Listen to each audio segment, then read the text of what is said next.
My parents had made it clear. This year's holiday celebration was to be adults only. No children. That was their plan. But when I arrived at their home, what I saw stopped me cold. 3 children were running around the living room. My sister's children. And when I asked why they were there, I was met with a cold response. These children deserve to be here. Yours does not. What I did next, they never saw it coming. But before we dive into that story, tell me, where are you watching from? Leave a comment below and make sure you're subscribed to the channel, because every day I bring you real, moving life stories, ones that might just reflect a part of your own. Now lean in and let's begin. The morning light crept softly through the sheer curtains of a modest apartment on the edge of town. In the kitchen, Anna sat silently, her fingers wrapped around a cooling cup of coffee, her eyes fixed on a photograph. It was her husband Ethan, his mischievous smile frozen in time, his eyes full of warmth. They'd met 7 years ago at a local art exhibit. Ethan was just getting started as a photographer. Anna worked in marketing at a small firm. That first conversation lasted hours, and from that moment on, they were inseparable. A year later came the wedding, an inevitable step in what felt like fate. Then their son, Danny, his arrival bound them together with invisible threads of devotion and joy. Ethan adored them. Every weekend he captured life through his lens. Portraits of Danny mid-laugh, sleeping in his arms, building Lego towers. "Look, Anna," he'd whisper, showing her the latest print. "Our life, it's a miracle." And she agreed. She felt it every day. Ethan's parents, Margaret and William, had embraced her from the start. They lived just outside the city in a cozy 2-story home with a garden blooming in every season. William worked as an engineer. Margaret, a retired math teacher, poured her heart into her grandson. They doted on Danny, and they were always there when Anna needed them. But fate had other plans. Last summer, Ethan was killed in a tragic car accident. A truck driver lost control, and Anna's world was torn apart in a single, shattering moment. After the funeral, the silence was louder than grief. Days blurred. Anna wasn't living. She was surviving. Danny was her only reason to rise each morning, her little heartbeat outside of her body, but she never expected that family too would become part of the loss. Unlike Ethan's parents, Anna's own mother and father kept a certain cold distance. They rarely called. When they visited, the conversation always turned to Oksana, her sister. Oksana's husband was a lawyer. Their kids attended private schools. Her mother always made sure to mention it. And instead of empathy, they asked questions like, "What did Ethan leave behind? What's the status of the insurance money?" No one ever asked how she was coping. Not once. Anna felt invisible, her pain, her mourning, unacknowledged. The only real support came from Margaret and William. Their home became Danny's refuge. There, he felt safe, seen. "Grandpa Will, can I help?" Danny would ask eagerly as they fixed things around the yard. And slowly, Anna came to understand something profound. A real family isn't always the one you're born into. It's the one that chooses you, supports you, and holds you when you're falling apart. She looked at her son and made a quiet vow. She would be strong for him. If you've ever had to find your strength in the middle of heartbreak, you understand Anna. If you do, let us know in the comments. Your story might inspire someone else who's still in the dark. The first year after Ethan's death became a season of quiet, painful transformation for Anna. She was learning to live again as a single mother, as a woman grieving the love of her life. One gray morning, Anna sat at the kitchen table, her hands wrapped around a steaming cup of tea she barely noticed. Her gaze drifted toward the window, where the first autumn leaves twirled gently through the air. Margaret came up behind her and laid a soft hand on her shoulder, her touch full of unspoken understanding. "Sweetheart, how are you holding up?" she asked in a whisper. Anna stirred from her thoughts and met her mother-in-law's eyes. They were kind, patient, full of the compassion Anna hadn't found anywhere else. "I'm trying," she whispered, her voice fragile. William turned from the stove, pouring more tea, moving slowly so as not to disturb the silence that wrapped around them like a blanket. "We wanted to talk about the future," Margaret said gently. "About Danny." Anna's shoulders stiffened. She loved how deeply Ethan's parents cared, but she feared they might overstep. "We were thinking of helping with his education," William added. "A good school, private tutors. Ethan always dreamed of giving him the best." Tears gathered in Anna's eyes. She could hear it, the sincerity. This wasn't about control, it was love. The kind of love that asks for nothing in return. "Thank you, but I can manage," she began. Margaret reached out. "We're not here to replace you. You're his mother. That's the most important thing." Just then they heard little footsteps from the next room. Danny, still sleepy and tousled, padded into the kitchen. His smile, the same as his father's, lit up the room. "Grandpa! Grandma!"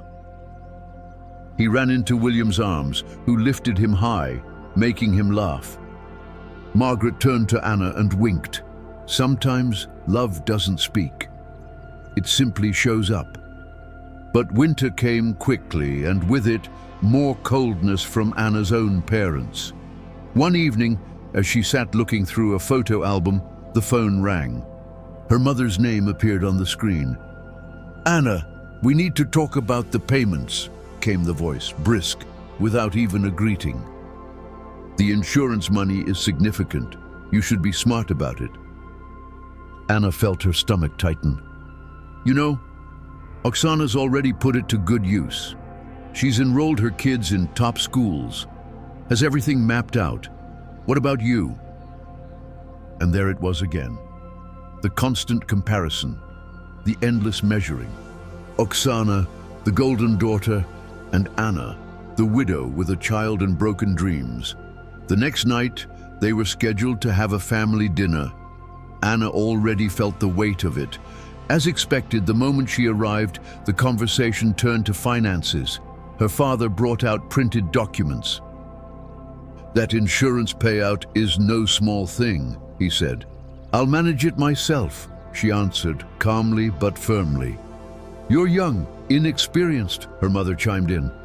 "Oksana's already working with a financial advisor." Danny sat nearby, sensing the tension but too young to name it. His eyes moved between the adults, unsure. Then came the moment that would change everything. "We think," her father said, "it would be wiser to direct part of the funds toward Oksana's children. They have more potential." More potential. Something inside Anna cracked wide open. All the years of being the afterthought. All the times her pain was ignored.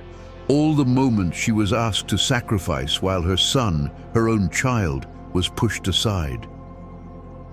"That's logical," Oksana added smoothly. "You only have one child, and you have income. It makes sense." "No," Anna said. Her voice was quiet, but it carried weight. "That money is a memory of Ethan. It belongs to Danny, no one else." Silence. Her mother looked away. Her father drummed his fingers against the table. When Anna walked out of that house, she knew something was over.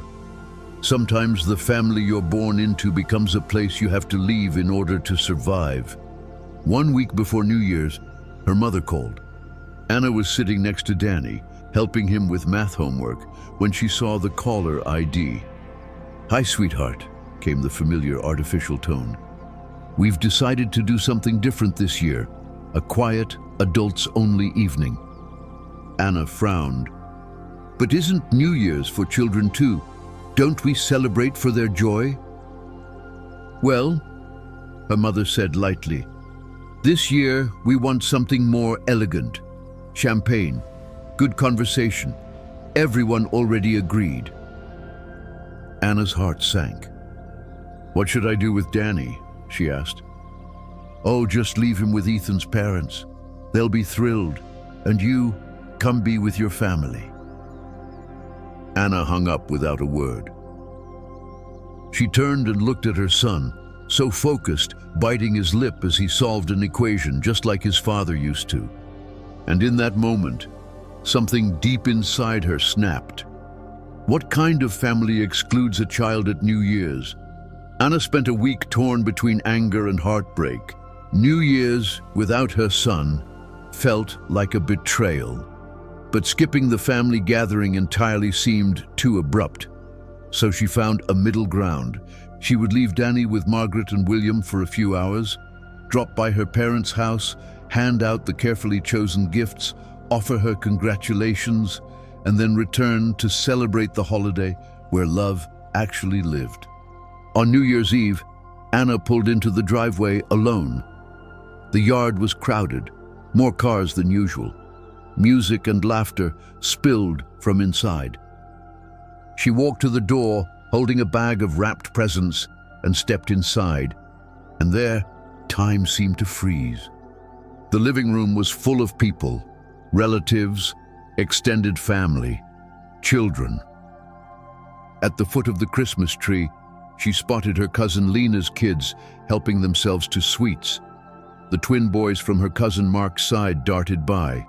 A toddler squealed with joy somewhere behind the couch. Children were everywhere. And yet, Danny had been the only one told not to come. Her face flushed with heat, her breath caught in her chest. She stood there, motionless, gifts in hand, when Aunt Kathy rushed up with open arms. "Anna! Oh, honey, where's Danny? Don't tell me he's sick on New Year's." Anna opened her mouth, but the words didn't come. "Where is our little scientist?" Uncle John added, chuckling. "My son brought a new chemistry set. He wanted to show him." One after another, relatives approached, asking the same thing. Where was Danny? Why did she come alone? Each question was a knife. Through the crowd, Anna spotted her mother calmly arranging cookies on a silver platter, acting as if nothing was wrong, as if she hadn't excluded her only grandson. Anna clenched her jaw and walked toward her. "Mom, we need to talk, now." Without a word, her mother set the platter down and followed her into the hallway. "You told me," Anna began, her voice shaking with restrained fury, "that this was an adults-only party, that children weren't invited. So why are Oksana's kids here? Why are there children everywhere?" Her mother adjusted her sweater, avoiding eye contact. "Well, people didn't want to leave their kids behind, so I had to compromise. I just forgot to update you." Anna stared at her. "You forgot? Or you meant it? Only for my son?" "Oh, Anna, don't be so dramatic," her mother scoffed. "He's a handful. He asks too many questions. Margaret and William spoil him. I just wanted to enjoy my evening." From the living room came a sudden crash. A tangerine had flown across the room and shattered a crystal vase.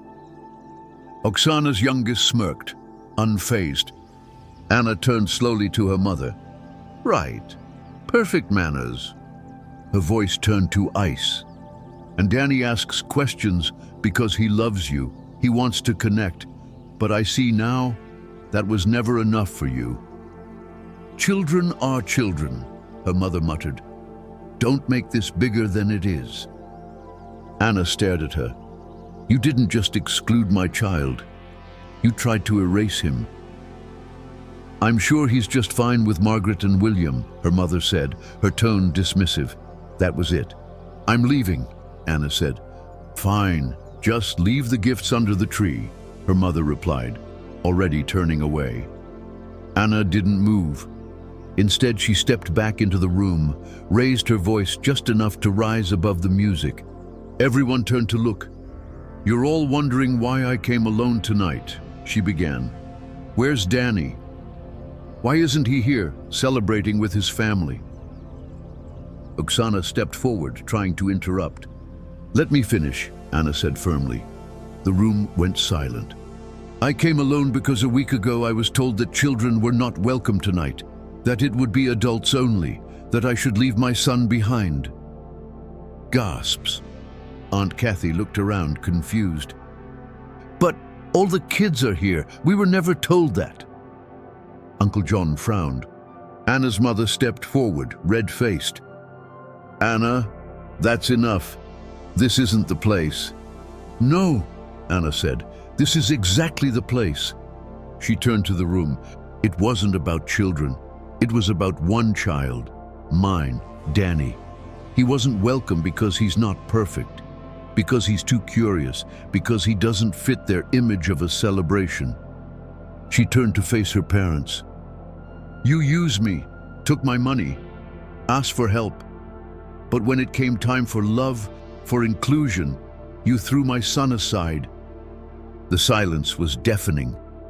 "I'm done," Anna said. "I'm done pretending this is a family." She left the gifts in the hallway and walked out without another word.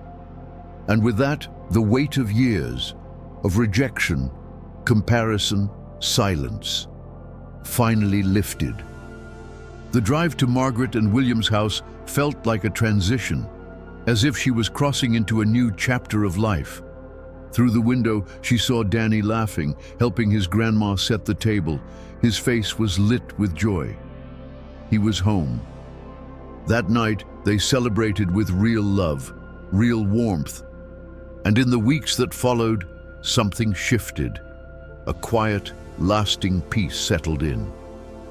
Anna kept her promise. She no longer returned calls from her parents. She blocked Oksana without hesitation. And the most surprising part? When you remove toxic people from your life, you make room for those who truly belong. Aunt Kathy started inviting them to Sunday dinners. Uncle John hosted a family day at their lake cabin, where Danny climbed trees and played with his cousins, free and happy. He bloomed, stronger, more confident, more alive. And Anna finally understood. This is what family is meant to be. And if you've ever felt like Anna, if you've ever had to choose between peace and obligation, tell us in the comments. Your story matters. Before you go, don't miss the discovery that's been making headlines. A mysterious purple peel uncovered in nature, now believed to help accelerate fat burning while you sleep. Yes, you heard that right.